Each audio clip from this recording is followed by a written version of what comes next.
नमस्कार, महाराष्ट्र न्यूज चॅनेलमध्ये आपले सर्वांचे स्वागत आहे। चॅनलवरती जर नवीन असेल तर चॅनलला सबस्क्राईब करा, बेल आयकॉनला टच करा, लाईक करा, कमेंट करा।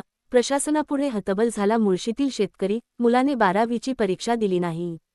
पुणे जिल्ह्यातील मुळशी तालुक्यातील रिहे गावात एक हृदय पिळवटून टाकणारी घटना समोर आली आहे। शिंदे कुटुंब गेली अनेक वर्षे या ठिकाणी वास्तव्यास असून शेतीवर उदरनिर्वाह करत होते। मात्र रिंग रोडच्या कामासाठी त्यांचे घर बाधित ठरल्याने प्रशासनाने त्या घरावर कारवाई करत बुलडोझर फिरवला। प्रशासनाकडून भरपाई देण्यात येईल असे सांगण्यात आले होते, मात्र जमिनीचे प्रकरण न्यायालयात प्रलंबित असल्याचे कारण देत नंतर भरपाई देण्यास नकार देण्यात आला। फक्त 2 दिवसांची मुदत मिळावी अशी विनंती करूनही शिंदे कुटुंबाला घर रिकामे करावे लागले। अखेर निराश होऊन त्यांना आपले घर, संसार आणि सुमारे 15 जनावरे सोडून निघावे लागले। घर सोडताना शिंदे कुटुंबाचे डोळे अश्रूंनी भरले होते।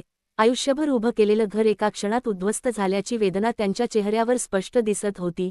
ही घटना फक्त एका कुटुंबाची नाही, तर अनेक शेतकऱ्यांच्या वेदनांचा आरसा आहे।